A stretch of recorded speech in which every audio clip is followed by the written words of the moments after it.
Bienvenue sur Fraternité TV.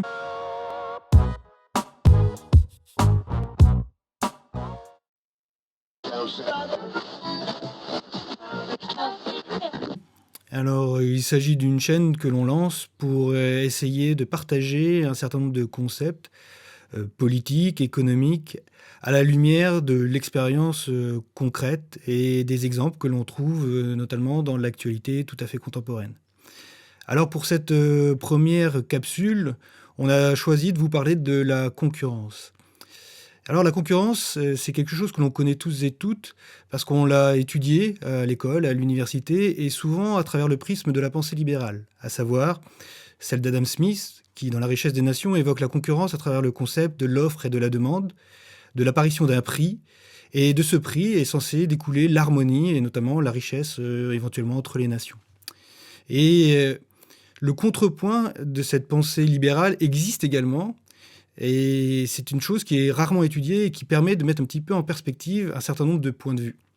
Alors, quelle est cette vision non libérale de la concurrence? Eh bien, la vision non libérale de la concurrence, c'est tout simplement l'idée qu'il y a sur un marché donné un certain nombre d'entrepreneurs qui se font une sorte de guerre, en réalité, une guerre économique. Et ce n'est pas le mérite ni la qualité de certaines choses qui sont produites qui permettent de faire la différence, mais bien la capacité financière. Je prends juste un exemple. Si l'on décide d'ouvrir une épicerie à côté d'un supermarché, on comprendra très bien que l'épicerie, à terme, va disparaître, indépendamment de la qualité de l'épicier qui tentera de faire quelque chose. De la même manière, la grande surface, au bout d'un moment, va disparaître au profit d'une forme plus numérique de supermarché, si bien que les super ou les hypermarchés ne vont plus exister. Eh bien ça, c'est ce que l'on peut analyser et voir dans la vie de tous les jours se mettre en place, très concrètement. C'est-à-dire, pour reprendre l'exemple, la guerre entre les entrepreneurs, c'est une sorte de victoire à la Pyrrhus, à savoir un entrepreneur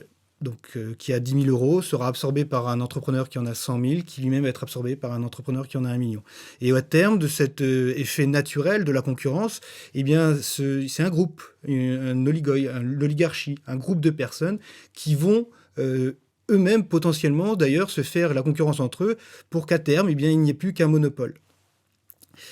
Et les conséquences de cette concurrence pour les salariés, eh bien, c'est tous ces entrepreneurs-là qui ont tenté leur chance, eh bien, ils vont tomber dans le monde du salariat et accompagner des autres salariés déjà existants. Et si un contrat est proposé sur un marché donné, quel qu'il soit, eh bien, il va y avoir peut-être une dizaine, une quinzaine de personnes qui vont se présenter. Et la concurrence entre les salariés, c'est celui qui proposera le moins qui aura le travail donné. C'est-à-dire que si on a, par exemple, là aussi, femmes et enfants, on va peut-être avoir besoin ou mari et enfants, on va pouvoir avoir besoin pour vivre de 2 500 € pour vivre par mois. Si on n'a pas d'enfants, si on n'est pas marié, peut-être que pour exécuter ce travail, on va avoir besoin uniquement de 1 000 €. Et puis, si on est stagiaire ou que l'on vit encore chez ses parents, peut-être que l'on va pouvoir faire ce même travail pour 500 €. Donc, en réalité, la concurrence, c'est une spirale de paupérisation pour les salariés qui vont se retrouver en quantité délirante, et comme on le voit d'ailleurs aujourd'hui, puisqu'on réalise très récemment qu'on a franchi la barre des 10 millions de pauvres en France, donc c'est-à-dire une personne sur 7, femmes, enfants, vieillards, enfin, toutes personnes confondues, une personne sur 7. C'est absolument délirant comme conséquence concrète, réelle, palpable de la mise en œuvre d'une idée, hein, juste simplement de la concurrence, comme ils disent, pure et parfaite, ou la concurrence que l'on entend, soi-disant, idéalisée à travers les marchés européens ou même au niveau national. Donc, si je résume, et pour pouvoir saisir le concept dans sa globalité, tout simplement, la concurrence, quand on l'envisage du point de vue de la pensée non libérale, ça a pour conséquence concrète, réelle,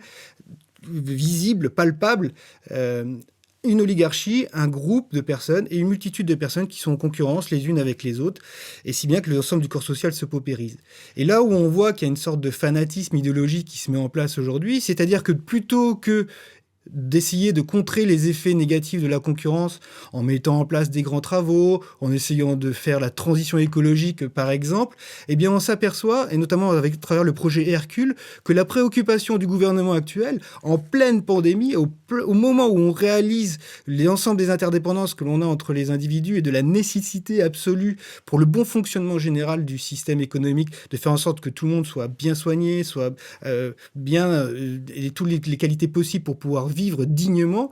eh bien, la préoccupation du gouvernement actuel, à travers le projet Hercule, dont on ne parle presque pas, eh bien, c'est de libéraliser encore un peu plus, de mettre de la concurrence encore un peu plus dans l'énergie actuellement.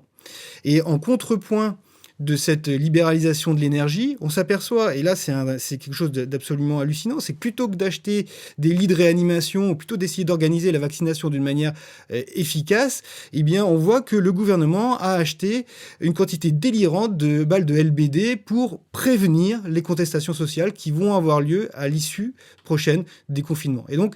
les effets de la concurrence à travers la pensée libérale, on comprend assez bien maintenant comment, lorsqu'elle est appliquée d'une manière assez fanatique,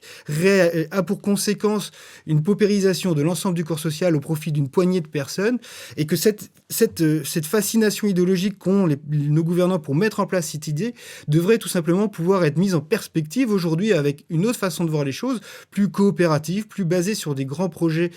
pour essayer de faire en sorte que tout à chacun puisse avoir la possibilité de vivre dignement et dans le respect des uns des autres. Voilà, je vous remercie. C'était la première capsule concernant donc la concurrence sur Fraternité TV. Vous verrez, régulièrement, on va mettre un certain nombre de concepts comme cela, qu'on va éclairer à la lumière de l'actualité pour vous parler d'un certain nombre de choses qui vont peut-être vous permettre de construire un peu plus votre propre pensée. Je vous remercie et je vous souhaite une bonne semaine. À bientôt.